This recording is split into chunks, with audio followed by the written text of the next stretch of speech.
Kamusta ka ba? Ako po si Rain Cruz and welcome to the Rain Check Pinoy edition with boxing trainer and Hall of Famer Marvin Somadio. Kuya Marvin, kamusta po? Mabuti. Kamusta kayo? Kamusta ka? Nabigla ka ba sa intro mo? Narinig ko na yan. Kasi time, ikaw yung nag-introduce sa mga boxers ko, di ba? Si Brianda Cruz. Aha, aha. Naku kuya ha, salamat sa pag-join mo sa akin dito sa The Rain Check Pinoy Edition kasi ikaw ang kauna-unahan kong guest dito sa Pinoy Edition ng The Rain Check. So thank you so much. Dahil alam ko busy ka dahil lalaban ng isa sa mga boxers mo, si Callum Walsh sa Zuffa Boxing 10 in Ireland. Bilang boxing trainer po, gaano ka-intense ang training program mo pag malapit na yung laban nyo? Pag malapit na laban, ano naman, hindi naman ganun ka-intense. Yung excitement lang kasi malapit na. Pero yung start ng camp doon ang medyo mahirap. Yung usually nag-start kami 8 weeks before the fight. So hard training yung first 2 weeks, first 3 weeks. At lahat nung after nun magiging ano na yung katawan ng boxers medyo nasasanay.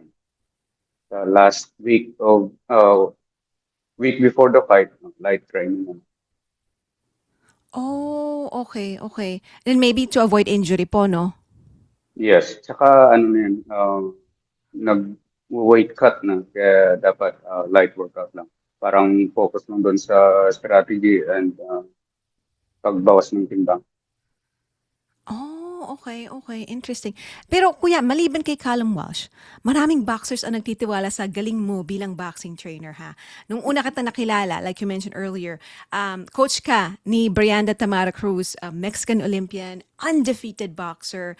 Nakatrabaho mo na si Brian Viloria, Coach Freddie Roach, and of course, pambansang kamao, Manny Pacquiao. Gusto kong malaman, kuya, ano sa palagay mo yung dahilan kung bakit malaki ang tiwala sa'yo ng mga boxers mo at ni Coach Freddie Roach? Siguro napapansin nila at alam nila na yung mga sinasabi ko siguro tama at nakikita rin sa experience, nakikita nila na nakatrabaho ko yung mga lalaking boxers katulad ng ating pambansang kamao, Miguel Cotto, of course bilang assistant ni Freddie Rhodes, malaking bagay yun. At effective naman, sa awa ng Diyos, ngayong taon wala pa tayong talo sa dami nating laban. Ay, awa ng Diyos. Magandang blessing yan, kuya, undefeated. Sana magtuloy-tuloy. Hindi, Tuloy. boxing ito, hindi mo alam kung it's either kayo o yung kalaban nyo. Dalawang bagay lang. Hira lang yung draw. Sa ngayon, nandito ako sa gym ni Manny at naghahanda kami kasama ko si Mark Magsayo nandito ngayon si Kane Sandoval at iba pang mga boxers. Oh, wow, wow. So, kuya, ang typical day mo, nagsisimula ng mga anong oras? Tapos puro training. Kadalasan po sa mga boxers, alas 10 ng umaga hanggang 1 p.m. puro professional boxers yun. Tapos before or after nyan, nagka-training ako ng mga private clients, mga gusto lang magpapawis at gusto lang matutong mag-boxing. Oh, ikaw. Mm. Pero ikaw, kuya, curious ako. Nagtatrain ka pa bilang, in boxing or maybe meron kang workout na ginagawa para sa sarili mong exercise? Minsan-minsan, kasi siyempre, sa dami ng sinasalukong suntok, masakit yung balikat. So, kailangan i-strengthen ko rin. Saka yung lower back ko. Minsan-minsan nag-workout din ako, pero hindi gaanong sobra. Kasi pag wala na akong lakas para sa training ng mga boxers ko, hindi rin maganda. Oh, totoo yan. Lalo pa yung mga kung mga ang training partner mo talagang matindi kung sumuntok, ha? Lahat sila malalaki. O, kuya, nabanggit mo no si Kuya Manny Pacquiao. Matagal ka ng training partner ni Pacman. Proud na proud tayong lahat na mga Pinoy sa kanya. Pero para sa bilang training partner niya for years, nakita mo yung hirap, pagod, sakripisyo niya for every single fight. Bilang boxing trainer, bilang kaibigan niya, bilang kapwa Pilipino. Ano yung pakiramdam mo na makita yung tagumpay ng mga pinaghirapan at sakripisyo ni Pacman? Nakikita ko lang una sa TV. Na-meet ko si Pambansang Kamao, ano na siya, 8th Division World Champion. Sa katunayan, siya yung nagdala sa akin dito. 2012, siya yung nagdala sa akin. So, nagbigay ng opportunity para sa akin. Nakikita ko sa kanya bilang isang boksingero ay ang sipag at tiyaga. Yung sa training, talagang hindi siya umaayaw. Yung mga coaches niya, ang pumipigil sa kanya. Sabihan, sobra-sobra yung training. So, yun yung parang pinaka dahilan kaya ganun siya ka-successful sa larangan ng boxing. Sa sipag niya sa training. Nakaka-inspire siguro kuya, no? Yung para pag nakita mo siya na yung talagang determinasyon niya, no? Oo, iba talaga.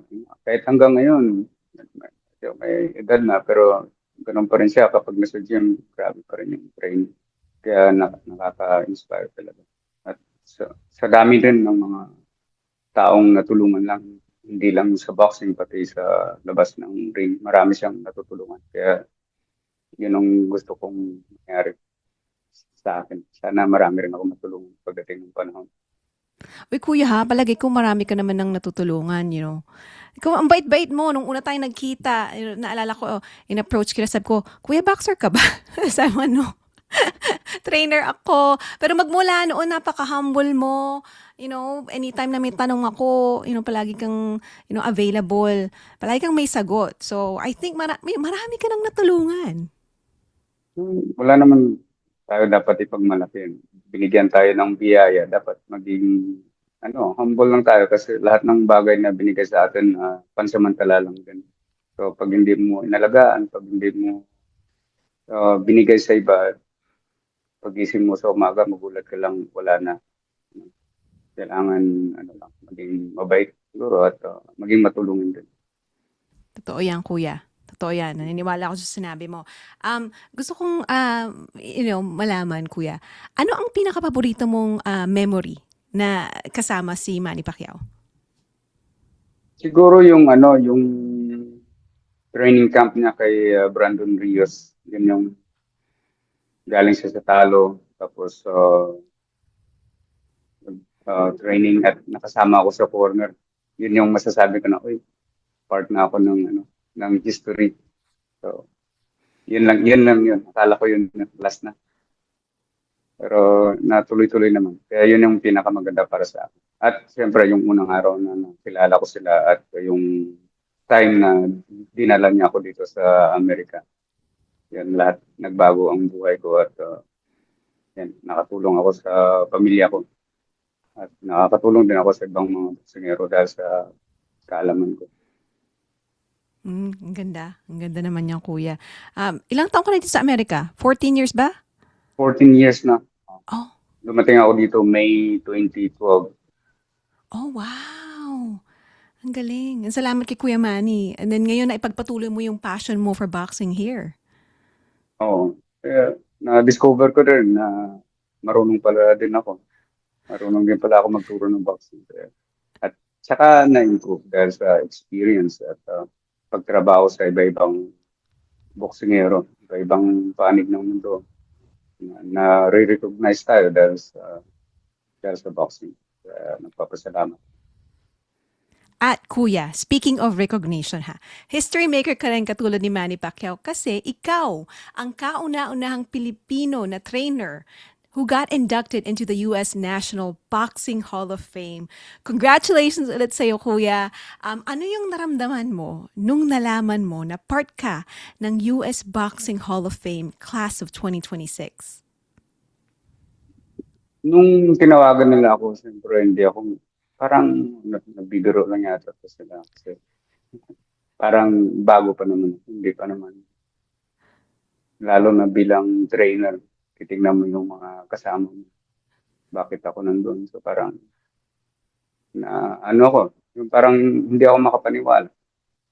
Pero nung palapit na ng palapit, tumatawag sila sa akin kung anong gagawin, sino yung mga bisita na Dadalhin ko, pamilya ko ba nandito. So, tapos nung araw mismo ng induction, nandun ako, tinignan ko, oh, totoo pala to. Parang hindi rin talaga ako makapaniwala na nandun ako. Hindi nga ako nakapag-prepare ng sasabihin ko, ng speech ko. Kaya iniisip ko lang na pasalamatan yung mga taong tumulong sa akin. Pero ang galing, 'di ba? Like hindi mo Pero akalain na, you know, magkakaroon ka ng opportunity. Una, makarating sa Amerika, and then pangalawa, ito, na-induct ka na sa US Boxing Hall of Fame. oo nga eh. Kaya oo, hindi ko alam. Pero para sa akin, ano lang yun, parang simula pa lang. Hindi ko pa naibibigay yung ano ko, yung best ko. Parang umpisa pa lang ito. Kaya sana magtuloy-tuloy at sana biyayaan pa tayo ng Diyos. At siyempre, yung magandang pangangatawan, kailangan healthy lang lagi para makapag-perform pa tayo ng maayos.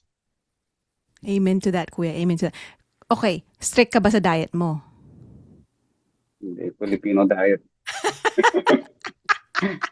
Seafood diet. Lahat Seafood ng City diet? seafood diet. Lahat ng makikita ko, kakainin ko. Pero nag-exercise ka naman palagi, no? Yung pagtuturo, parang exercise na rin yun. Kasi pag bibigay ako ng instructions, ginagawa ko, Mm. pero saglit lang, para lang makita nila kung paano gawin. So, parang part na rin ng workout yun. So, buong araw, laging sumasalo ng suntok.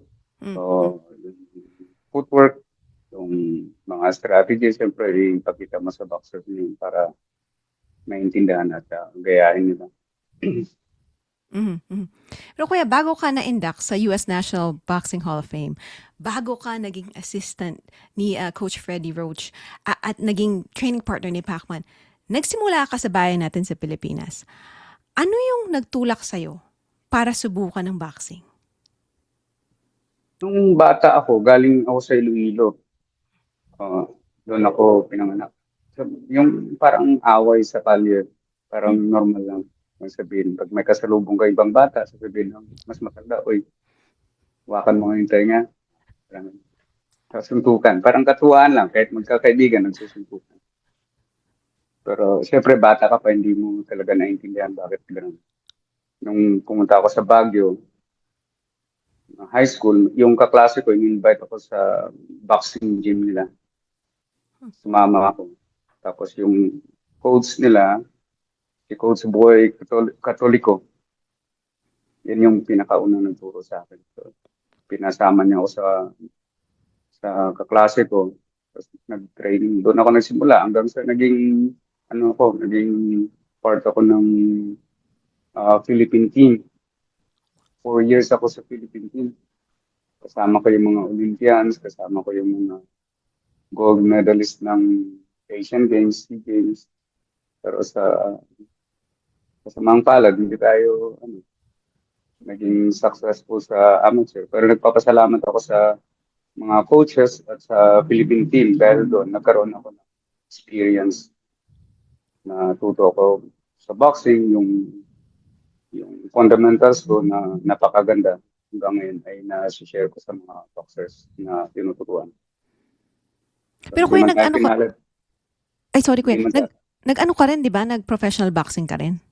Oy, after nag-retire na ako ng amateur, matagal na. So, nung na-meet ko si Lamani at saka si Freddie Rhodes sa gym kung saan ako nagtuturo. Nung sinabi ni Freddie na kung gusto ko ba maging assistant, sabi ko, hindi ko alam kasi wala naman akong experience. So, yun, nag-professional boxing. Nagsumali ko sa professional boxing. Sinubukan ko lang, pero masakit. Yeah. Yeah. Yung pagiging boksingero ay para sa mga special na tao.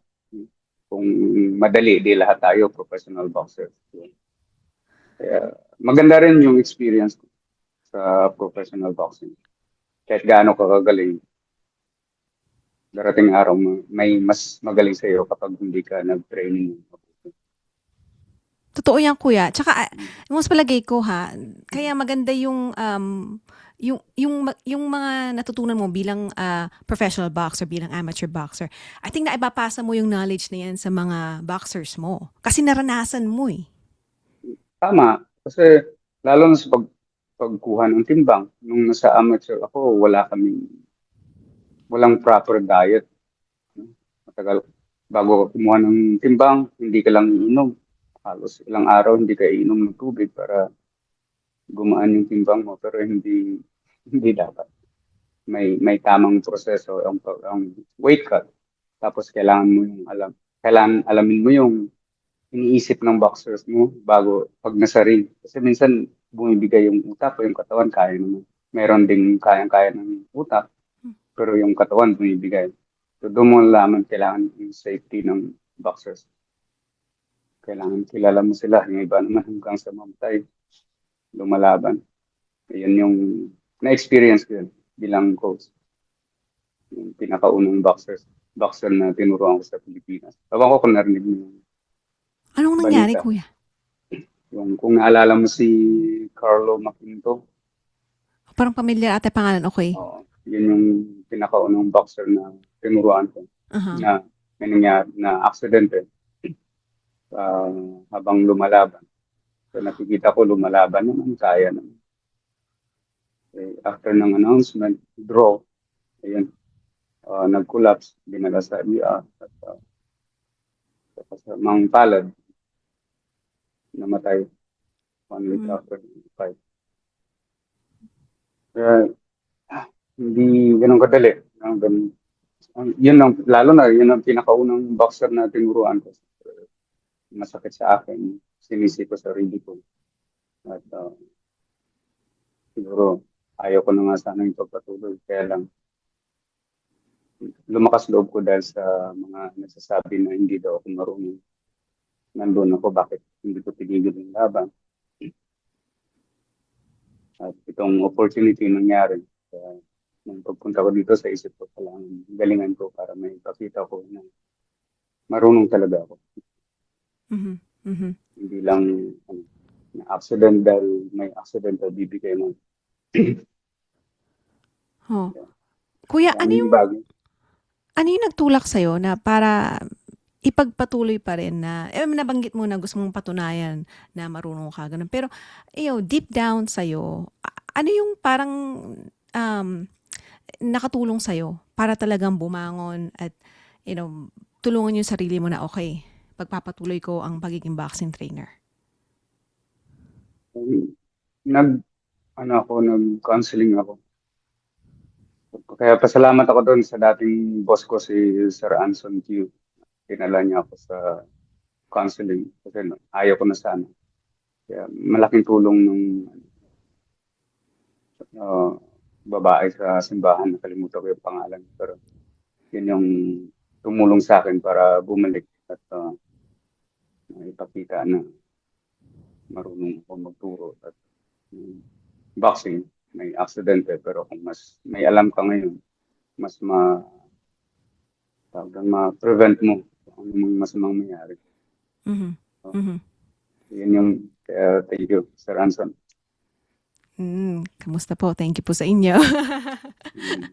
Kuya, and I think binayaan ka ni Lord ng pagkakataon para bumalik ulit, and then ipagpatuloy yung, I think, destiny mo ito, kuya, maging boxing trainer. Kasi talaga namang kitang-kita yung passion mo at saka yung pagmamahal mo sa boxing. Every time na nakikita kita, no weigh-ins pa lang, yung nakikita kita talagang focus na focus ka sa boxer mo. Tapos fight night, kitang-kita kita sa corner, talagang focus ka eh.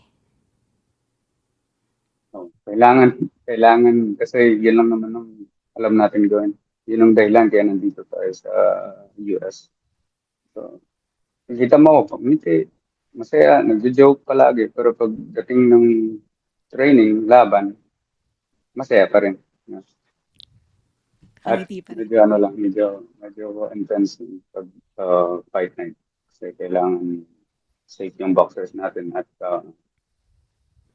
kailangan manalo. Yun lang lagi yung choice. Alam natin na may panalo, may tabla, pero pupunta tayo na kailangan manalo. Maganda yan. Maganda yung mantra na yan. Kailangan manalo. Kuya, walang tatalo sa fighting spirit nating mga Pinoy. Ano yung nagtutulak sa'yo throughout the years, yung journey mo bilang boxing trainer? Ano ang nagtutulak sa'yo para hindi sumuko? Number one, pamilya ko, siyempre. Mayroon akong 3 anak. Kailangan ko mag-provide para sa kanila. Bata pa sila.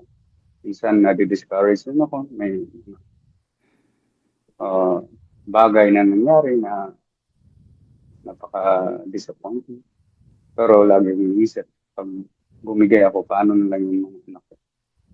Pangalawa, yung mga boxers na kahit saan ako pumunta, sumusunod, may tiwala sa akin. Yun yung nagbibigay ng lakas ng loob para sa akin. Dahil ako ay dating boksingero, gusto kong maging world champion, hindi ako pinalad. Ngayon, siguro instrumento ako ng Diyos na tumulong sa ibang tao para matupad ang pangarap. Kasi alam ko yung pakiramdam na gusto ko rin pero wala akong opportunity, wala akong tamang team na nakatulong sa akin. Ngayon, so, gagawin ko ang lahat para sa kanila. At balance din, kailangan nagsisikap sila para maibigay ko rin yung best ko. Hindi naman pwedeng ako lang tutulong. Sila, yun lang, relax. Nakikita nila. Saka yung mga boxes ko, mataas ang respeto sa akin. Kahit ako'y mababa. Oy, kuya, magkasing height tayo 5'2". Okay lang. 5'1 na ako. 5'1 ka ba? Almost 5'1. Mababa ako pero mataas ang pangarap. Oy, ganun tayo. Ganun tayo mga Pilipino. Pagkatabi natin yung mga ibang lahi, palaging sila yung matangkad eh. Pero mataas, tama ka. Mababa man tayo, mataas ang pangarap natin. Kuya, salamat sa pag-join mo sa akin dito sa unang episode ng The Rain Check Pinoy Edition. Ito ang final question ko sa'yo. Handa ka na ba? Kuya, Kailangan laging handa. kailangan lagi handa. Wow. Okay. Nasa harap mo ang batang Marvin Somodio. Ano ang gusto mong sabihin sa kanya? Mabuti na lang. Bata pa pala. Bata. Okay. Okay. Ano, magsikap ka lang at marunong kang makisama. Kasi kahit gaano ka galing, kung hindi ka marunong makisama, walang magbibigay sa iyo ng opportunity. Parang magaling kang kumanta, pero wala kang stage, wala kang mic, hindi mo ipakita. Magaling ka sa boxing, kahit nabubugbog mo lahat, kapag hindi ka marunong makisama, hindi ka may bibigyan ng malaking laban. Kaya makisama ka muna para mabigyan ka ng opportunity. Mabigyan ka ng opportunity, alagaan mo. Ipakita mo ang galing mo.